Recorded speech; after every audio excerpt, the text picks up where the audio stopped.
പാലക്കാടൻ ഗ്രാമങ്ങൾ ഒരു പ്രത്യേക ഭംഗിയാണ് കേട്ടോ.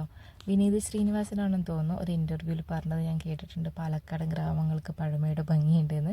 അത് സത്യമാണെന്ന് എനിക്കും തോന്നിയിട്ടുണ്ട് കേട്ടോ. ആടുകളെയും പശുക്കളെയും മേയ്ക്കുന്ന ആൾക്കാർ, അതുപോലെ തന്നെ പാടങ്ങൾ, തോടുകൾ, വയലുകൾ, പുഴകൾ, ആൽത്തറകൾ, അമ്പലങ്ങൾ, മുൾവേലികൾ, അങ്ങനെ ഒരുപാട് കാര്യങ്ങൾ നമുക്ക് ഇപ്പോഴും അവിടെ കാണാൻ കഴിയും കേട്ടോ.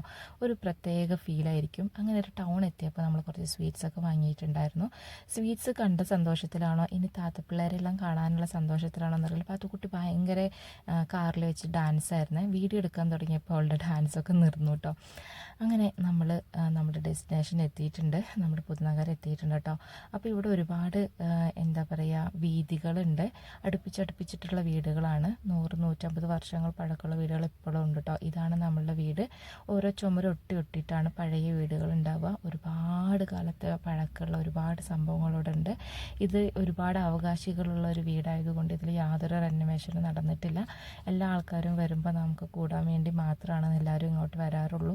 ഒരുപാട് സാധനങ്ങൾ, അതായത് ഇപ്പോഴത്തെ മക്കൾ കാണാത്ത പലതും ഈ വീട്ടിലുണ്ടായിരുന്നു കേട്ടോ. ദായം, പല്ലാങ്കുഴി, എഴുത്താണി, എഴുത്തുമേശ, അങ്ങനെ പല സാധനങ്ങളും ഇവിടെ ഉണ്ടായിരുന്നു. ഒരുപാട് ചെതൽ പിടിച്ച് പോയിട്ടുണ്ടായിരുന്നു. കിണറൊക്കെ കണ്ടോ, ഒരുപാട് കേടുവന്നു.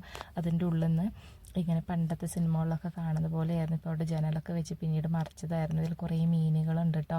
ഒരുപാട് സാധനങ്ങൾ ചെതൽ പിടിച്ച് പോയി. ഒരുപാട് സാധനങ്ങൾ പലരും എടുത്തു കൊണ്ടുപോയി. ഒരുപാട് വെങ്കല പാത്രങ്ങളൊക്കെ കാണുന്നവർ വന്ന് എടുത്തിട്ട് പോകുമായിരുന്നു. പലതും പലരുടെ വീട്ടിലുണ്ടാവും.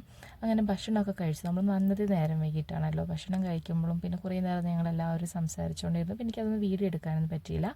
ഭക്ഷണം കഴിച്ച് കഴിഞ്ഞിട്ട് ഞങ്ങളിവിടെ തൊട്ടടുത്ത് തന്നെ ഒരു പ്ലാസ്റ്റിക് ഗോഡൗൺ ഉണ്ടായിരുന്നേ. അപ്പോൾ ഇവിടെ വരുമ്പോൾ നമുക്ക് ആവശ്യമുള്ള കുറച്ച് സാധനങ്ങളൊക്കെ വാങ്ങിയിട്ട് പോകാറുണ്ട് കേട്ടോ.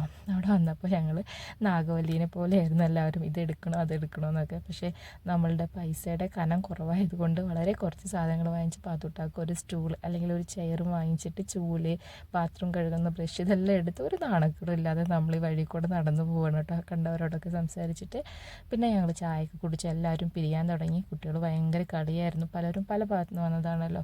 കുറച്ച് സങ്കടം ഉണ്ടായിരുന്നു. ഒരുപാട് നാളുകൾക്ക് ശേഷം കണ്ടതാണെങ്കിലും പിരിയാൻ നേരത്ത് ഭയങ്കര സങ്കടമായിരുന്നു എല്ലാവർക്കും. ഇനി എപ്പോൾ കാണുമെന്നറിയില്ല. അങ്ങനെ എല്ലാവരും യാത്ര പറഞ്ഞ് ഓരോരുത്തർ ഓരോ വഴിക്ക് പോയി. കുളിച്ചതും ഭക്ഷണം കഴിച്ചതും അതുപോലെ തന്നെ ഒരുപാട് കളിച്ചതിൻ്റെ ക്ഷീണം കാരണം പാത്തുക്കുട്ടി വണ്ടി കയറിയത് ഉറങ്ങാൻ തുടങ്ങിയിട്ടുണ്ട്. അങ്ങനെ ഇരുട്ട് വരാൻ തുടങ്ങിയിട്ടുണ്ട്. ഗ്രാമങ്ങളൊക്കെ മായാൻ തുടങ്ങി. ടൗണിലെത്തി. ഇനി എപ്പോൾ കാണുമെന്നറിയില്ല.